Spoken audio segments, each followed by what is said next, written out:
welcome back. This is the JR Wisdom channel. I appreciate you guys tuning in once again.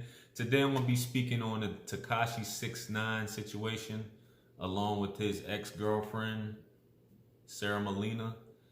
This is quite a peculiar situation and is strange based upon the recent interviews that he's done.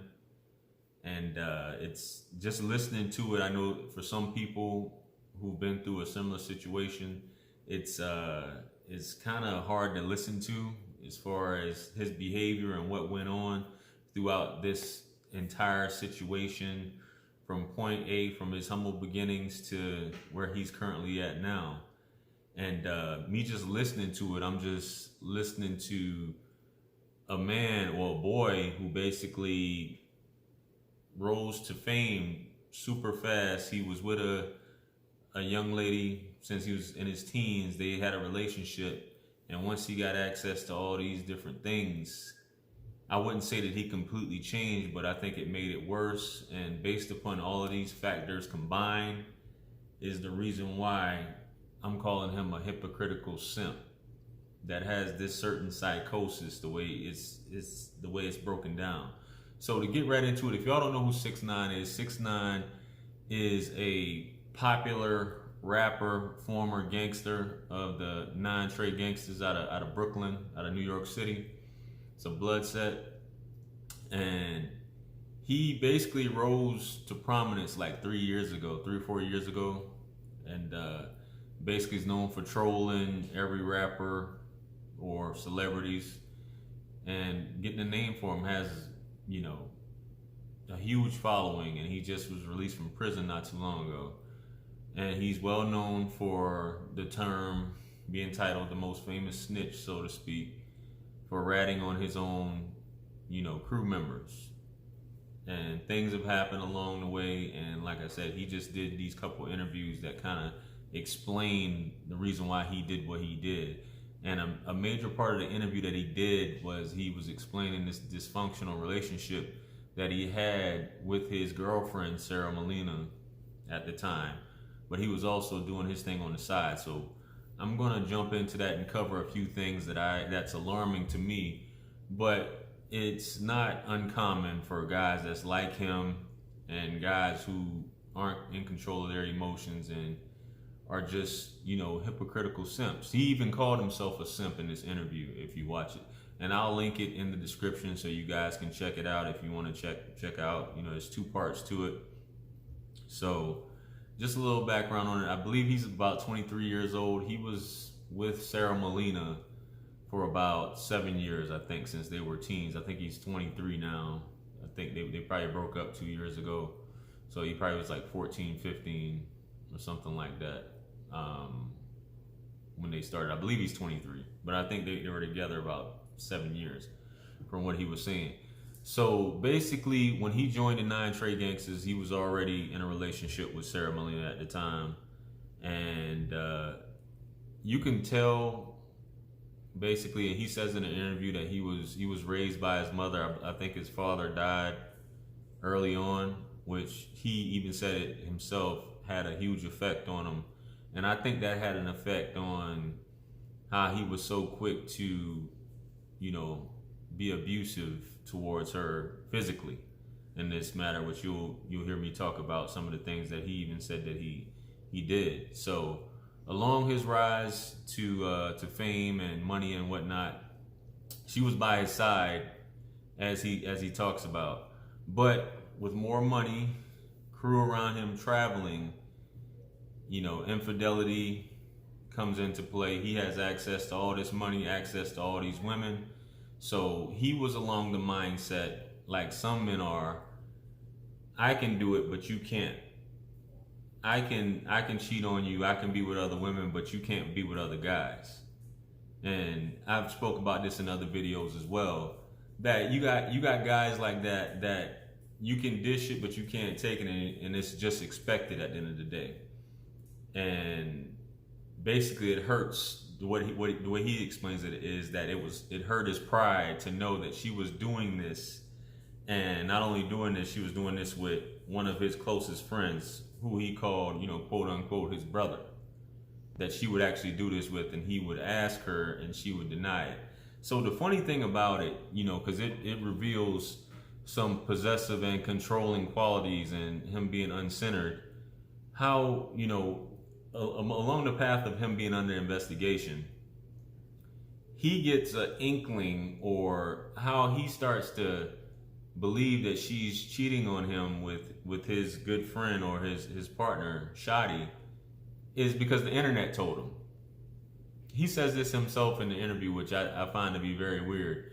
He started seeing people posting under his posts on social media and Instagram saying that his baby mama and Shadi has something going on, or Shadi's, having sex with his baby mom, so on and so forth, things like that. So an insecure man would let these things, put thoughts in his head, and based upon that, he would start asking her, which is another telltale sign that this guy's a simp.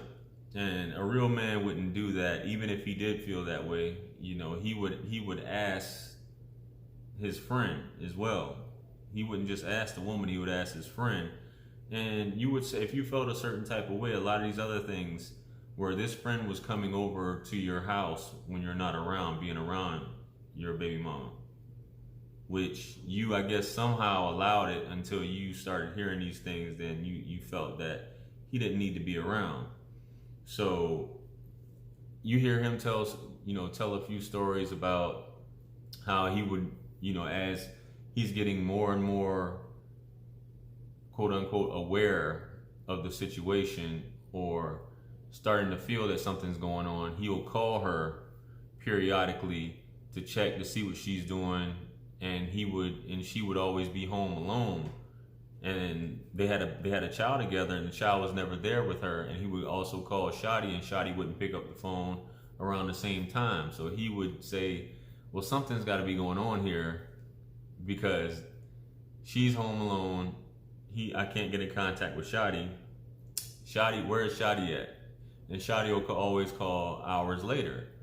So this would bring him, he would be thinking more and more about it and be curious as to what's really going on, which still he doesn't address it.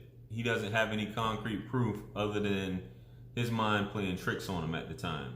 So he's a very insecure man in that aspect. First of all, to let the internet, persuade him or putting thoughts in his head that this is going on. Second of all, for him not to address it without any concrete proof. He's asking her. So he says that he's in Europe and he misses a flight because he sees a girl he wants to talk to, even though he's supposed to be in a relationship with his baby mama. He sees a girl he wants to talk to, so he misses the flight. The feds raid his house. They find guns in the apartment or house or whatever he's living in that's not his. So that brings him to the thought process of, why is there guns in my house? I don't have guns. Shadi's in my house. It had to be because of Shadi. So he sees it on the news. Not once is he saying he's contacting Shadi to say, hey, what are you doing in my crib? Where did these guns come from? Or have, reach out somewhere along the lines, or have to find out other than making that direct call, because obviously I'm assuming they're tapping his phone. So he calls his baby mom over because he doesn't want to go back to the States, because he feels that he's going to be arrested, or he knows he's going to be arrested when he gets back to the States. So he's just calling her over to some place where he can't get extradited, which he flies her out to Dubai, United Arab Emirates. Once she gets to Dubai, he starts questioning her. Is she sleeping with Shadi? Is she doing this? Is she doing that? And she's denying. And so his imagination gets the best of him. He starts to put hands on her and just proceeds to beat her up. No proof at all. He just based off the internet, he proceeds to beat her up. Now, what kind of man, first of all, does that based upon the internet and you don't have any concrete proof? Wiles out, loses it, straight up neurotic. Got all this money. You can do all these things and cheat on this woman, sleep with other women. And just because you have the idea, and obviously you've been doing this in the past, and she kind of knew, and I'm pretty sure this hasn't been the first time that he's been doing it. You have all this money, you're gonna beat on this woman, and then when it's all done, you're gonna apologize and take her on a shopping spree. What do you call that kind of man that does that? There's something wrong, and for a woman to remain with a guy like this, you know, and we can all speak from the outside, which is what I'm doing obviously right now, but you know that this guy, even she was saying that the money is getting to you, is what he was saying that she was saying to him as he was beating her. You're going to do all of this, then apologize, and then go spend money on her, take her on a shopping spree. After all that's done, you fly back to the States, and they're waiting on you. You get released, so on and so forth. You're raging, blacking out, neurotic, uncentered, not in control of yourself over this woman who you really don't care about to that extent, if you're cheating on her and she doesn't know about it. So it's just complete insecurity that you're seeing in this young man. So he names another instance where he goes to LA, and Shotty comes with him. He flies to LA with a few girls for a video shoot or something like that. Shotty comes with him, but Shotty has to go back to New York. Sarah's also in New York. So when Shotty flies back to New York to handle a court case or something like that, 6ix9ine is in LA with these girls, you know, and Shotty was trying to get with one of the girls supposedly, but they weren't feeling him like that. So he asked 6ix9ine to put in a word for him while he's gone, and he'll be back. So 6ix9ine does the same thing. He tries contacting Sarah. Supposedly she's not picking up. According to him, he calls Shotty. Shotty's not picking up. Then he's saying, according to him, this is the whole day, not picking up the phone, not answering the phone, right? But calls back hours later or the next day and is like, hey, everything's good with the court case. I'm ready to come back. So he comes back, and when he comes back, basically he lies to him and tells him that the girls are still there when they actually already flew back. But he doesn't tell him that they went back because he wants them to come back so he can check his phone. So he sets up a ruse where he gets his phone saying that the girl blocked his number. This is a guy who actually is thinking this out. Instead of just asking this man, are you sleeping with my wife? Oh, my girlfriend. Or just hiring, if it's bothering you, because the way he was talking is bothering you that much, you're a millionaire. Why don't you just hire a private detective?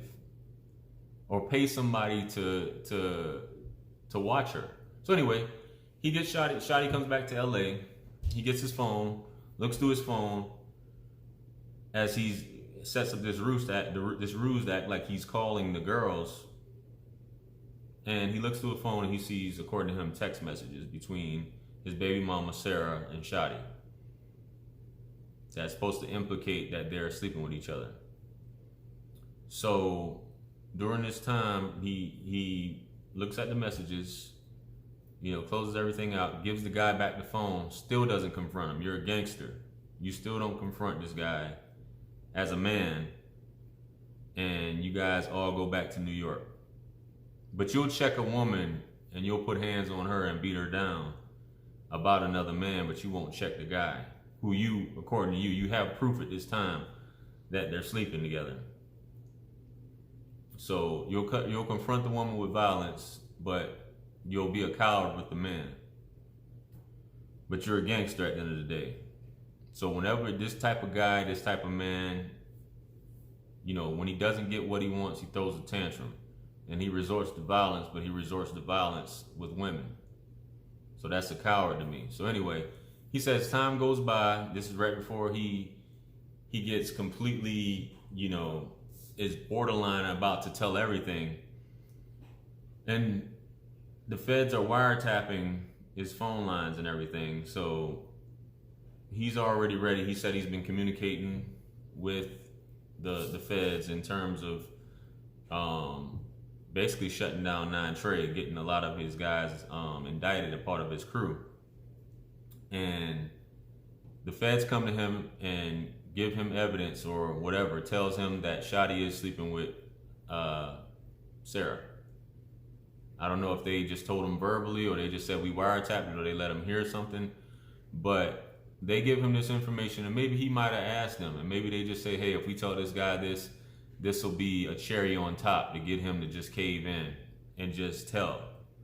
So this guy gets so upset that he has his driver drive directly to her house. Well, he does it the first time, the parents aren't there. I mean, the parents are there, so he doesn't do it. So the second time he drives there, he goes in front of her parents and says, confronts her about having, the feds told him that she's having sex with Shadi, or they're having a relationship. So she runs away, runs into the room, is bawling, crying or whatever. He sits in front of her, on some, basically on some narcissistic type stuff. And he's like, we can make this work, kisses her, I'll always love you, blah, blah, blah, blah, blah. Don't tell me if you did it or not, because she's obviously, if she did do it, she's scared. But according to him, he said, if you did it, if it is true, don't say yes, just nod your head yes, like this. And he said she nodded her head yes. And basically, he was pretty much telling her, we'll work it out, everything's gonna be all good, I'll always love you. Whatever like that. So he said at this point, according to him, she's trying to stay in his good graces at this point, despite what happened. So it's just, he said that was pretty much the end of at this point, the end of the relationship. That sealed the deal. And he just went on and got another girl.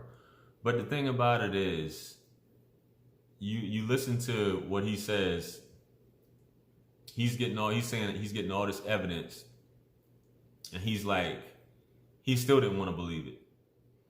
He knew for sure throughout some time that Shadi is actually sleeping with his girl, but he still doesn't want to confront Shadi about it, and he's still communicating with her, but he's taking out all the aggression on her.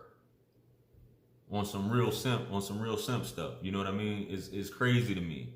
So the way he narrates this story is like, yo, I told on, not just supposedly them setting him up to kidnap him and, take him out, but I told because that's the way it seems like ultimately. I was ready to snitch because Shadi was sleeping with my baby mom. That's what it seems like the premise of the interview is, which is like one of the weakest things ever that you could do, in my opinion, simply because of that. Outside, well, for one, and we're talking about outside of this, obviously you were in over your head. You signed up for something you weren't ready for. I believe in 50 Cent's book, if you guys have heard 50 Cent or read 50 Cent's newest book, he basically he gave Tekashi advice that he's surrounding himself with people that he really can't trust, and he keeps changing his crews up or whatever. He keeps switching his crews up. And that also goes apart, in my opinion, a part of the whole mentality and the way he's set up. He's not centered, he's not stable, and everything's moving so fast where he's not able to get a handle on it and maybe just throws money at it and it'll fix it. And you hear him talk in the interview that I'll just throw money at these women and it'll make everything great. Everything will be straight if I throw some money at them. And that's the way, but it doesn't matter how much money you have.